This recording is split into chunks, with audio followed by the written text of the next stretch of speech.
नमस्कार, स्वागत है आपका हमारे इस YouTube चैनल पर। मैं मुनमुन श्रीवास्तव आपका हार्दिक अभिनंदन करता हूं। आप देख सकते हैं कैमरे में है डुकुल्सा के पदाधिकारी। और डुकुल्सा के बारे में आपको बता दूं कि Delhi university and college lab staff association है इसका पूरा नाम। और बीच में मौजूद है, जिनके हाथ में आप देख सकते हैं माइक है, डॉक्टर राजेश मेहता, जो कि प्रधान है डुकुल्सा के। और तमाम जो सवाल उठ रहे हैं कर्मचारियों की ओर से कि जो संस्थाएं हैं वो लगभग निष्क्रिय हो गई हैं। पीछे जब एनटीए की परीक्षा हुई थी उसके बाद तो बहुत ताल ठोका गया था, लेकिन अब जो है वो शायद ठंड के मौसम में कहें कि गर्माहट गायब हो गई है। क्या कहेंगे मेहता साहब? नहीं सर, हम लोग बिल्कुल ही ठंड के मौसम में ठंडे नहीं हुए हैं, हम लोग गर्म ही हैं। और इसी क्रम में अभी हमारी 23 जनवरी को हमारी वर्किंग कमेटी मीटिंग है, जिसमें कई अहम फैसले लिए जाएंगे कर्मचारियों से संबंधित। और आपको 23 के शाम को या 24 को आप जो है हमसे पता कर सकते हैं इसके बारे में। एक चीज़ और भी है, जो है वो मेहता साहब की लैब का जो है क्राइटेरिया चेंज किया गया, आरआर रूल में चेंज किया गया। और 10+2 के बाद साइंस बहुत कम लोग लेते हैं, तो ऐसे तो बहुत सारे जो है दिल्ली विश्वविद्यालय में जो कर्मचारी अभी काम कर रहे हैं उनके ऊपर तलवार लटकी है। और या फिर जो अभी जो नए आने वाले बच्चे हैं वो तो फिर आ ही नहीं पाएंगे। देखिए मुनमुन जी, हम लोग इस विषय पे वाइस चांसलर साहब को भी अवगत कराया था, रजिस्ट्रार साहब को भी अवगत कराया कि अगर 10+2 साइंस रखें तो उसका जो ग्रेड पे है 1900 करना चाहिए, लेवल 2।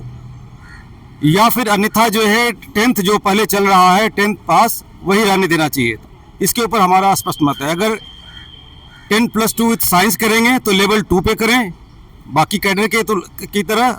और अगर कि ये 1800 अभी जो वर्तमान में क्या क्या उन्होंने क्वालिफिकेशन तो बढ़ा दिया, लेकिन जो है जो लेवल है पे लेवल वो जो है वही छोड़ दिया गया, उसको भी अप करने की ज़रूरत है साथियों। तो इसके ऊपर जो है हम लोग 23 तारीख को ही कोई ठोस निर्णय लेंगे। तो दोनों पहलू है कि क्वालिफिकेशन को कम किया जाए या फिर उनके पे को बढ़ाया जाए। अच्छा, अभी पिछले कुछ समय पहले कर्मचारियों का गुस्सा बहुत फूटा था, हमने देखा लगातार गेट नंबर 4 पर, गेट नंबर 1 पर।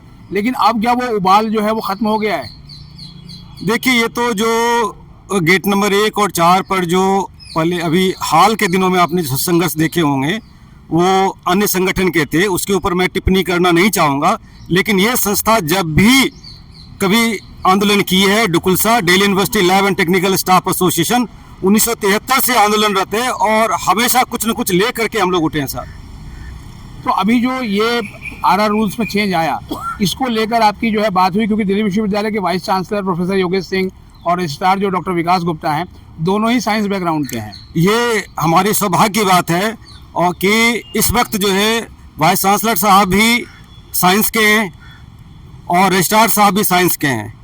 और हम जो है उनको अपनी बातों को समझाने में मुझे उतना मेहनत नहीं करना पड़ता है, थोड़ी सी बताते हैं, सर समझ जाते दोनों। और उन्होंने आश्वासन दिया है कि उसके ऊपर जो है जल्द निर्णय लेंगे। और एक उन्होंने 24 दिसंबर को जो हमारी बातचीत हुई थी वाइस चांसलर साहब से, तो उन्होंने डीन कॉलेजेस को कहा था कि 3 प्रिंसिपल की कमेटी कंस्टिट्यूट करें इन सब मुद्दों के ऊपर जो है, जिसका कि जो कि अभी जो है अवेटेड है कि कब वो 3 प्रिंसिपल की कमेटी कंस्टिट्यूट करेंगे। और मुझे उम्मीद है कि ये कमेटी जल्द पानी साहब कंस्टिट्यूट करेंगे और उसमें तमाम लैब के मुद्दों के ऊपर जो निर्णय लेंगे। लेकिन कहीं देखा तो ये जा रहा है डॉक्टर मेहता कि जो कर्मचारी है डीयू का, वो कहीं ना कहीं हाशिए पे है। उसको आश्वासन मिलता है, कमेटी बनाई जाती है, लेकिन होता कुछ नहीं है व्यवहारिक रूप में। देखिए, आपकी बात जो है से काफ़ी हद तक मैं सहमत हूँ। है क्या कि जिस तरह से कर्मचारियों के संगठनों की भी कमी रही है, कर्मचारी संगठन जो है उस बात को जो है अथॉरिटी तक किस तरीके से पहुँचा पा रहे हैं, वो भी बहुत महत्वपूर्ण है।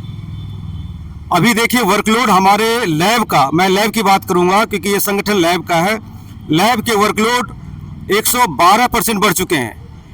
सिर्फ एनईपी में ही, जो एनईपी के आने के बाद 4 ईयर प्रोग्राम के बाद जब 3 साल का जो प्रोग्राम, चौथा साल जब आने लगा तो 33% वर्कलोड बढ़ गए। ये सब वाइस चांसलर को मैंने बताया हुआ है। तो इसके ऊपर उसी हिसाब से जो है स्टाफ की रेशियो भी बढ़ानी पड़ेगी, लैब स्टाफ की रेशियो बढ़ानी पड़ेगी। और अब तो यूजी जो एनईपी 2020 का जो है, इसमें एनईपी में आपका यूजी विथ रिसर्च है 4th ईयर में। तो रिसर्च जो है सिर्फ लैब अटेंडेंट और लैब असिस्टेंट से नहीं होगा। अगर रिसर्च करना है तो कॉलेज में भी आपको डिपार्टमेंट की तरह जो है वहाँ पे भी टीए, एसटीए, टीओ का पद देना सृजित करना पड़ेगा।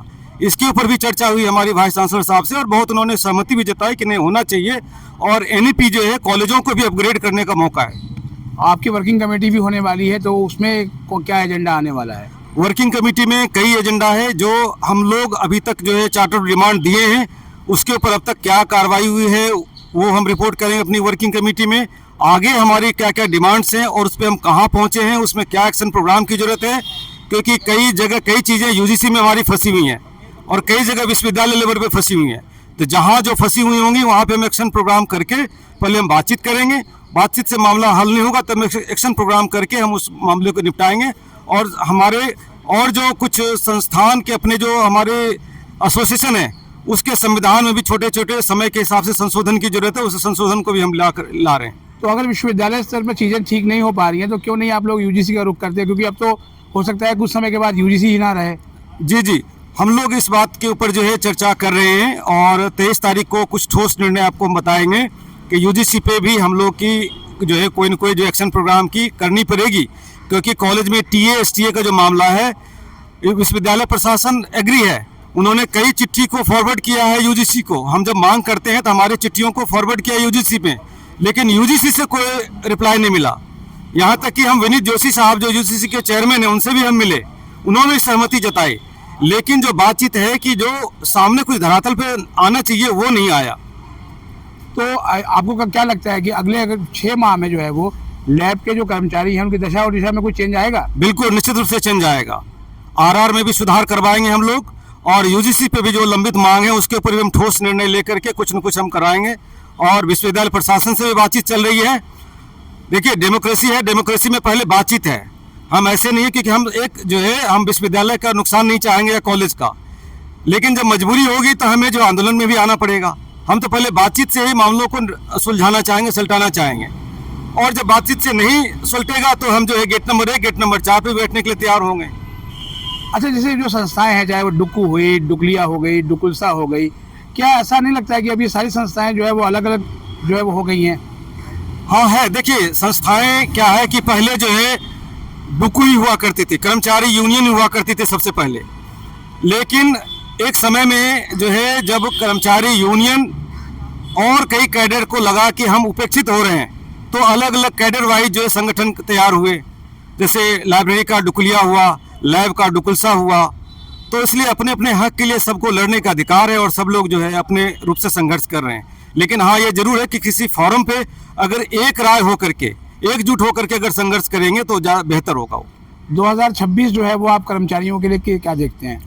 2026 जो है कुछ चैलेंजेस भी हैं, चुनौती भी हैं, और मुझे उम्मीद भी है कि वाइस चांसलर साहब जो है कर्मचारियों के लिए जो है शुरुआत तो किया उन्होंने। एक तो जो कंडक्ट रूल में एक बदलाव करके, कंडक्ट रूल में बदलाव हुआ, हमारे प्रैक्टिकल एग्जामिनेशन के जो है रिम्यूनरेशन जो है जो पैसे मिलते हैं स्टाफ को उसमें वृद्धि हुई। उसके लिए हम कंट्रोलर ऑफ एग्जामिनेशन को धन्यवाद देते हैं, रजिस्ट्रार साहब को धन्यवाद देते हैं, वाइस चांसलर साहब को। और उम्मीद है कि और भी कॉलेजों में जो टीए पद की सृजन की बात है, और पुराने जो साथी हैं जो कि 10+2 साइंस आए थे उसके साथ न्याय करने की बात है, 4600 देने की बात है, उसके ऊपर विश्वविद्यालय जो अपनी सहमति जताएंगे। ये जो अभी संस्थाएं डुक्कू, डुकुलसा, डुकलिया, ये सारे एक मंच पे आके जो है वो एक बड़ा फेडरेशन क्यों नहीं बनाते? देखिए ये तो सारी संस्थाओं को बैठ के सोचना पड़ेगा। अभी कोई इस तरह की जो है कोऑर्डिनेशन कमेटी नहीं है, और होता क्या है कि अलग अलग फोरम पे कई लोग क्या है कि चुनाव हारने या जीतने के बाद अभी भी वो पार्टी पे ही सोचते रह जाते हैं, जबकि होना ये चाहिए कि चुनाव जीत गए, अब हम सबको कर्मचारी के हित में एकजुट होकर के निर्णय लेना चाहिए। ने कहा यह भी आ रहा है कि जो है वो चूंकि कुछ एक गुट है जो चुनाव हार गया उसके बाद से वो गायब है। हम तो लेबोरेटरी एसोसिएशन में खूब भारी बहुमत से हमें लोगों ने जिताया है और हम खूब भारी बहुमत से जीत के आए हैं, तो जो है उस इसमें तो जो है जो कहने वाले होंगे शायद वही हारे हैं। जहाँ तक लैब की बात है, चूंकि आपका संगठन जो है वो लैब कर्मचारियों के लिए है, तो क्या लगता है आपको उनकी सबसे बड़ी समस्या इस वक्त क्या दिखती है आपको? सबसे बड़ी समस्या है सर वर्कलोड का।